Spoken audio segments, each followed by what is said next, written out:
Well, I'm very honored to be chatting with René Schuster, who's the CEO of Telefónica Germany. And if, as the minister says, our smartphones are the terrorists in our pocket, René, that would make you one of the world's biggest arms dealers. That would be. Excellent. So René's going to share a few trends and things that he sees, and then we're going to hit him with some hard questions. So without further ado, René. Excellent. Thank you very much, Ina. Real pleasure to be here. Thank you for the invitation. And if I can jump right into it, clearly today's motto is about new values and new rules. And I cannot stress how much I personally agree to really promote diversity and gender equality is the absolute key. And I think we as corporations and we as society need to change.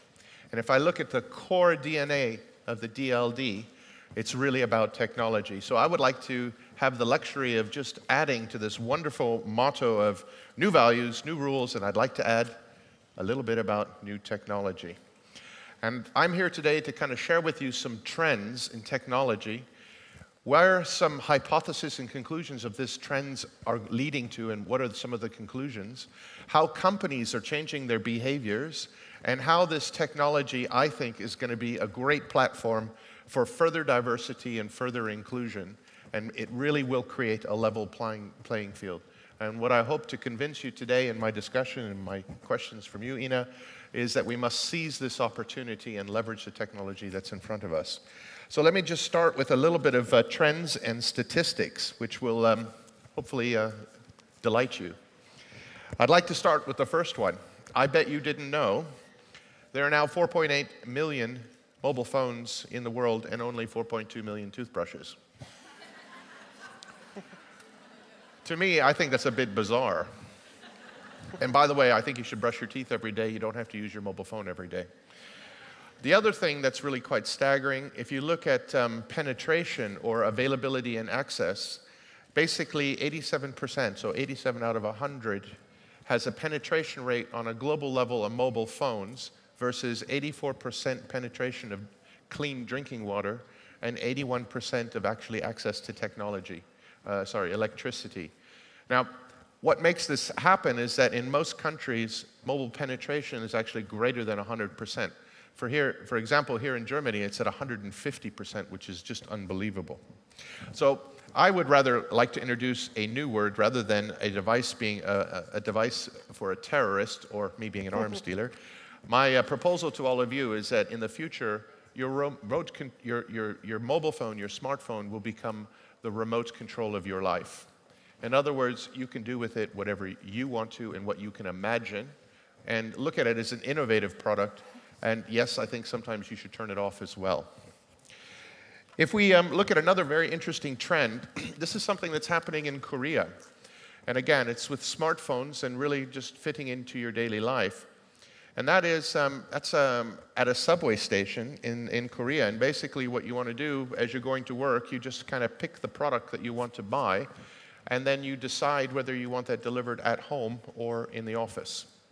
And again, it's a very interesting, innovative convenience of what's going forward. The other thing that's really absolutely staggering is that if you look at mobile retail shopping, especially over the 5 countries that I mentioned right there, it's growing 112% year over year. So people are now actually using the device to actually buy things. And yes, we can even see the day when credit cards will be abolished. We'll be using the smartphones to actually do mobile payments and going forward. So I have a tendency to look at it more of a remote control of whatever you want to do with your life going forward. Another interesting piece that I brought with me is all of us in this room are probably the last generation of the unconnected generation. In the next 8 or 9 years, by 2020, 50 billion devices will be connected, whether it's phones, whether it's cars, whether it's air conditioning units and so forth. So the connectivity of the world is actually going to explode. And that's why my hypothesis to you is that we're at the beginning of a digital revolution which will have profound impact on society and of businesses going forward. This is actually an interesting picture from the UK on a company called biotanicals. And basically, what happens is great technology where the plant actually knows that it needs water, and it will tweet you to say, don't forget to water me. And this technology is already available today. Last piece that I brought with me on trends is just more proof points of just how incredible the world is going to change.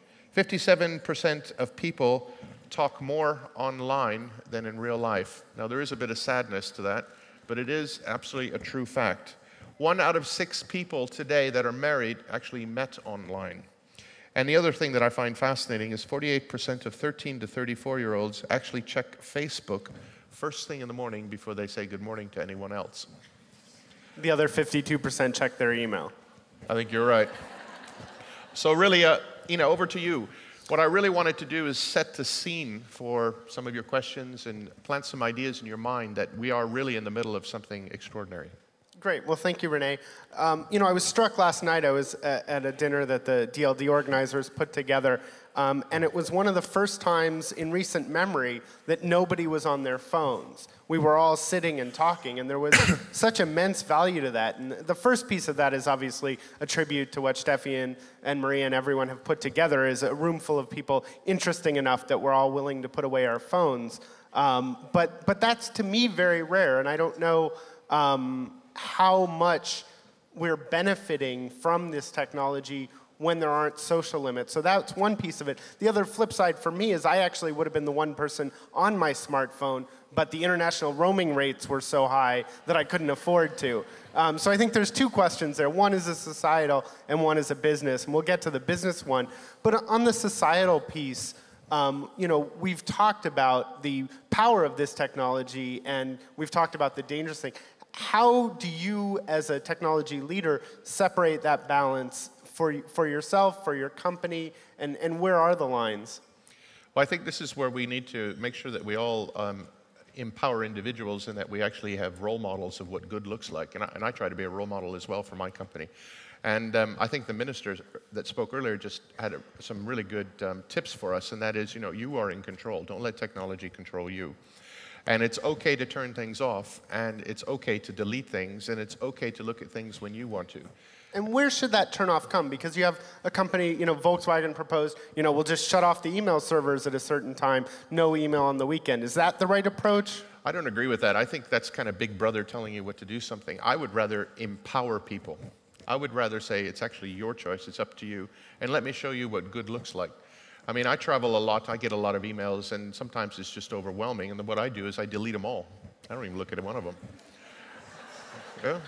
And then what happens is the really important ones write me again. Hey, you've been stealing out of my playbook. I use the same technique.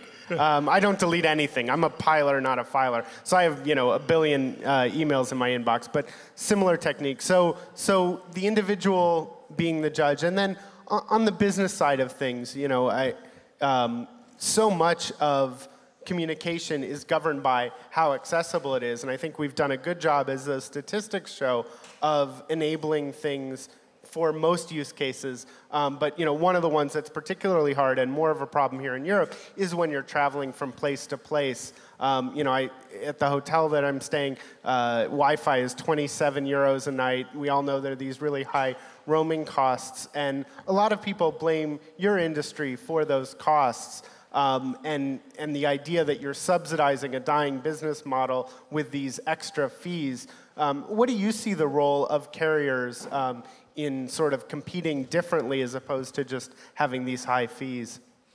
So first of all, let me be one of the first industry executives to hold up my hand and say that the industry has really missed the plot and missed an opportunity to be a champion for the consumer. I think... Yep.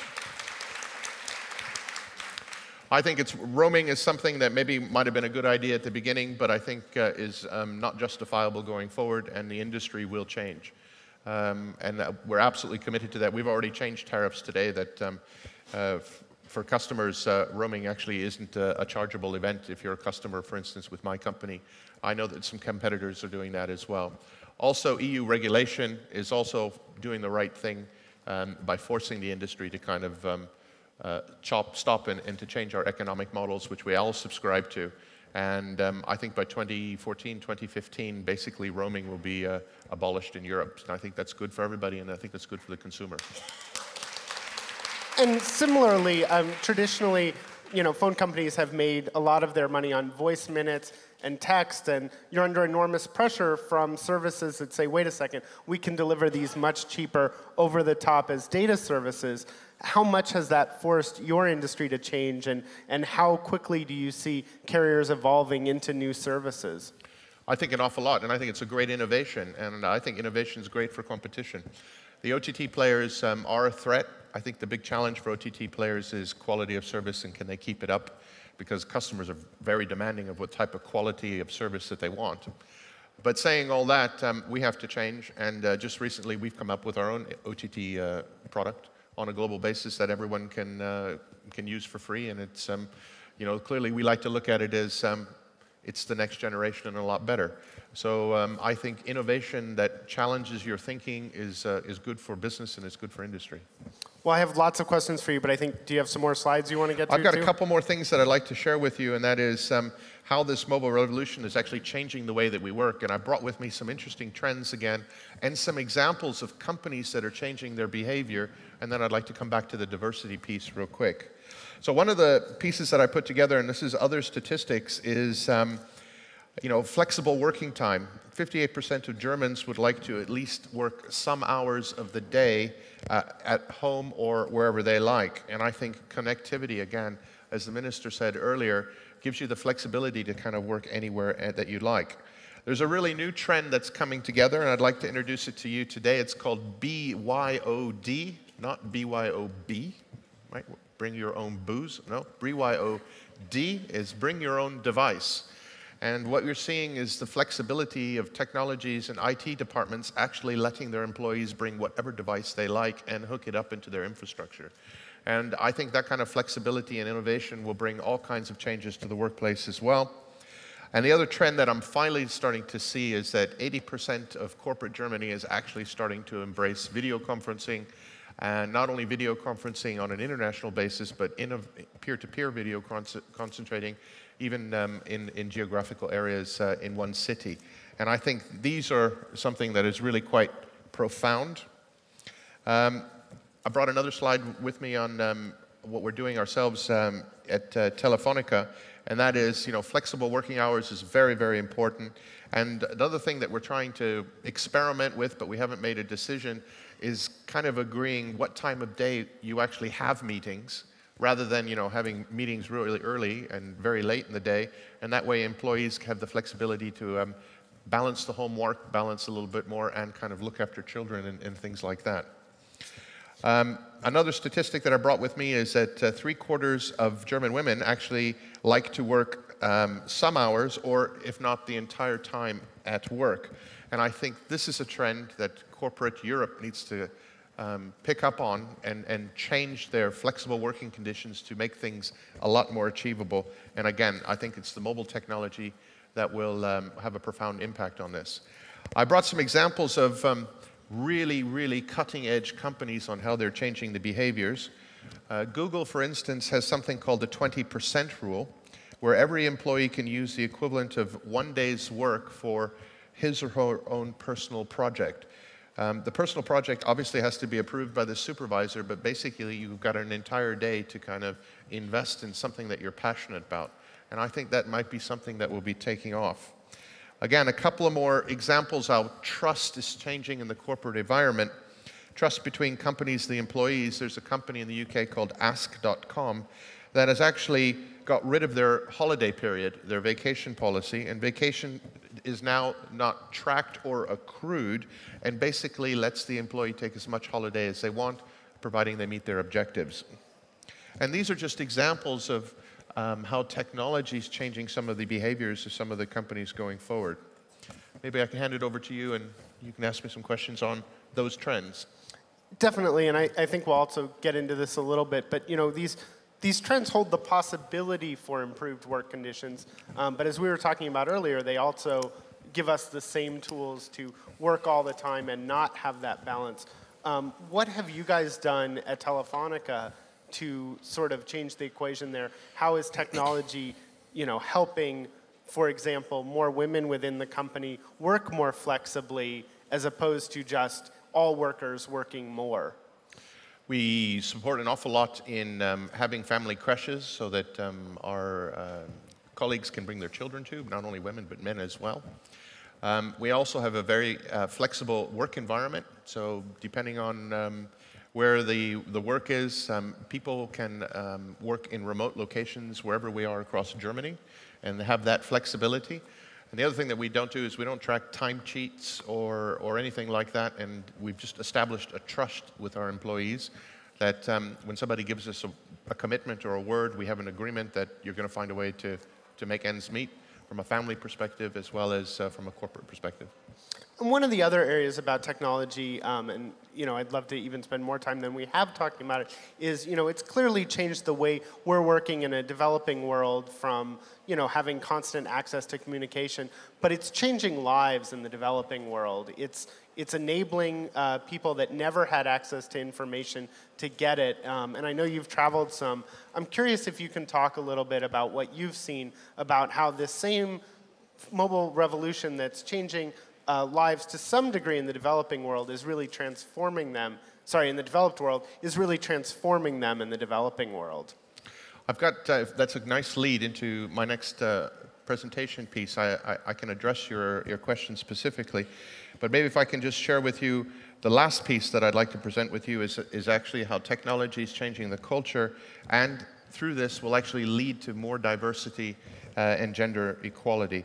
There's some really interesting statistics that's coming out, and we now have all facts behind these things, so it's not a guess anymore. And that is that ethical, diverse companies absolutely will be the winners because of their more open culture for innovation. And there are some great statistics now in all the business schools on a global basis that diverse companies are economically more successful. So the old boy club, the excuse that actually that doesn't work, there's no evidence, these are now trends that are fully embedded in corporate society, and I think is going to be really good for all of us. The other thing is, and I'm going to get to your question about emerging markets, but technology definitely doesn't discriminate, and it actually creates a level playing field. Today, anybody can create a company and come up with a product, and this is just an example of a young lady called Lizzie Marie Likeness, who's always liked cooking.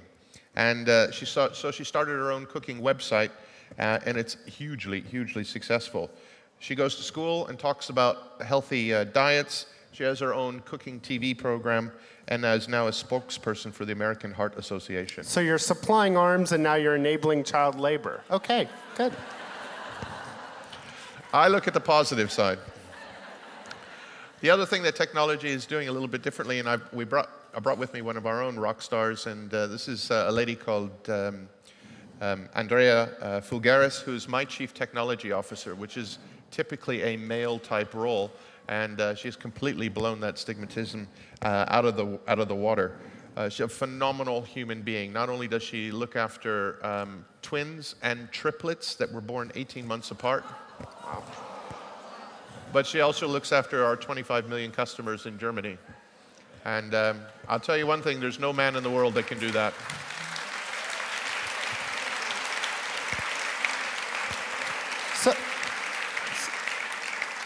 So I mean, really quickly, because I know we're short on time. Yeah. How does this technology, how is it changing that diversity? I mean, you say it's making it better for diversity and for empowering women, but concretely, how are you seeing that happen? In a big way. So my last two slides is to address your question, and that is what are we seeing in the emerging market? And in Africa, things are embraced significantly. This is where technology has actually allowed society to leapfrog, because it's not cost effective to dig trenches anymore and to put fixed line communication in.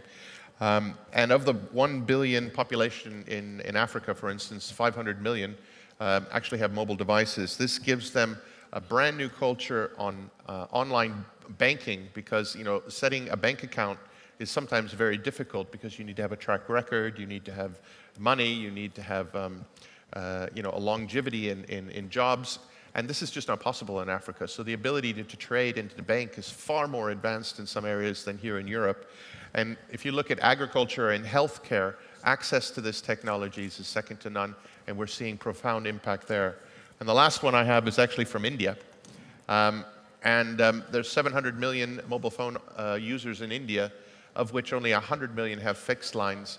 And there's a huge movement by the Indian government to actually put a mobile phone in the hands of every woman in India to really promote diversity and to have access of information, healthcare, and all kinds of interesting job opportunities. And again, I think it's these emerging countries that we in Europe can actually learn something from. Great. Well, I would love to grill you further, but I think we're just about out of time. I would be remiss if I didn't ask you, in terms of technology, what are some of the trends that you're seeing in terms of how people are consuming these devices? I typically ask people, is it iPhone or Android? How are you seeing the adoption of tablets? What are the things that you see on the horizon from a business perspective that are changing in terms of how the types of technology that we buy and use? So I think Android and iPhone are the clear winners right now. And I think the biggest trend that is going to really do the step change is are you probably going to see the death of the credit card in the next 3 to 4 years, where a lot of purchasing will be done on mobile phones. It's already being done today. There's probably 3 to 4 million people that are buying products and services with their mobile phones today. And I think with the banking crisis, the trust that you see in banks, there's a real opportunity to have a new relationship with customers going forward. And what about Nokia and RIM? Oh, I think they're going to have it very difficult in the future. All right. Well, thank you so much, René. I really appreciated our time to talk. I thank you guys for being a great audience. If you want to hear from other folks like René, just a quick plug for a conference that we're doing at All Things D. I'm helping organize our Dive Into Mobile conference, which will be October 29th and 30th in New York. These are just a few of the speakers we have, including Nokia CEO Stephen Elob, the head of Android, Andy Rubin.